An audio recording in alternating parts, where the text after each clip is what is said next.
This might be the biggest plot twist of 2025, and frankly, it is not a funny one.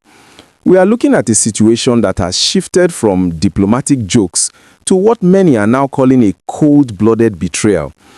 The headline is heavy. Sultan of Sokoto betrays and abandons Nnamdi Kanu. And before you say we are exaggerating, let's look at the facts on the ground today, Wednesday, December 17, 2025. Nnamdi Kanu is still sitting in a cell in the Sokoto Correctional Center. The court has just slammed the door in his face regarding his transfer request, and the man who jokingly claimed Kanu as his subject just 2 weeks ago, the Sultan of Sokoto, Alhaji Sa'ad Abubakar III, has seemingly gone radio silent when it matters most. Let's rewind so you understand why the streets are calling this a betrayal. Just a few weeks ago, on November 30th, 2025, we saw a glimmer of hope. Abia State Governor Alex Otti stormed Sokoto to visit the IPOB leader. It was a high-profile visit. After the meeting, Governor Otti came out smiling. He told the press that the Sultan of Sokoto was supportive of a peaceful resolution. He even shared a joke that the Sultan had made, that Nnamdi Kanu was now his subject because he is in Sokoto, and that he, the Sultan, was planning to turban him with a traditional title.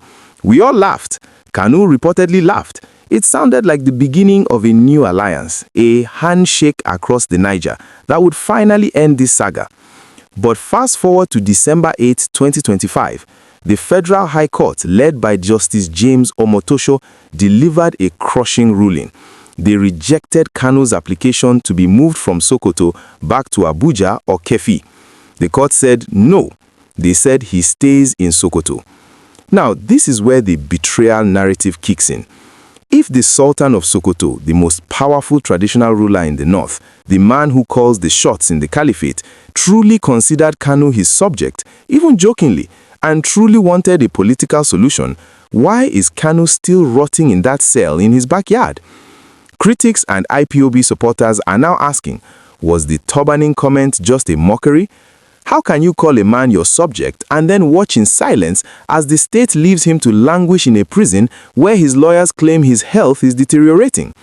Remember, Kanu's lawyer, Aloy Ejimakor, argued that keeping him in Sokoto, far away from his doctors and family, is a calculated attempt to break him. The land of the caliphate was supposed to be a refuge if the Sultan was truly involved. Instead, it has become a cage.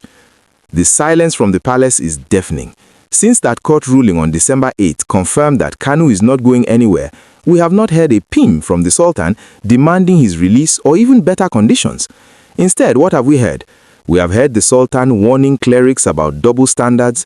We have heard him telling the National Security Advisor to listen to critics like Omoyele Sowore. He even invited Sowore to his palace. But where is the invitation for Kanu? Why is there energy for Sowore but silence for Kanu? This feels like abandonment because the expectations were raised. When a governor travels all the way from Abia State to Sokoto and drops the Sultan's name as a partner in peace, the people expect results. They expect that the father of the nation role the Sultan plays will translate to a phone call to the president or the judiciary. But it seems the joke was just that, a joke.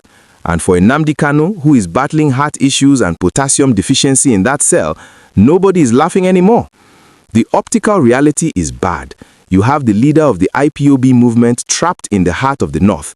The host authority, the Sultan, acknowledges his presence with a joke, but offers no shield against the harsh treatment the court has sanctioned.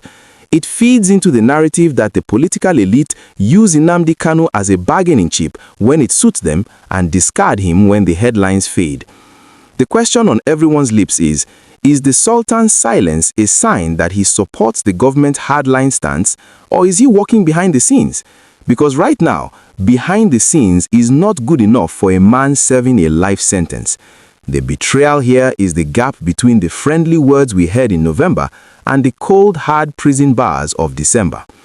I want to know your thoughts. Do you think the Sultan's joke about turbaning Kanu was insensitive now that we know Kanu is stuck there? And do you believe the Sultan has the power to free him if he really wanted? Drop your comments. This is a conversation we need to have.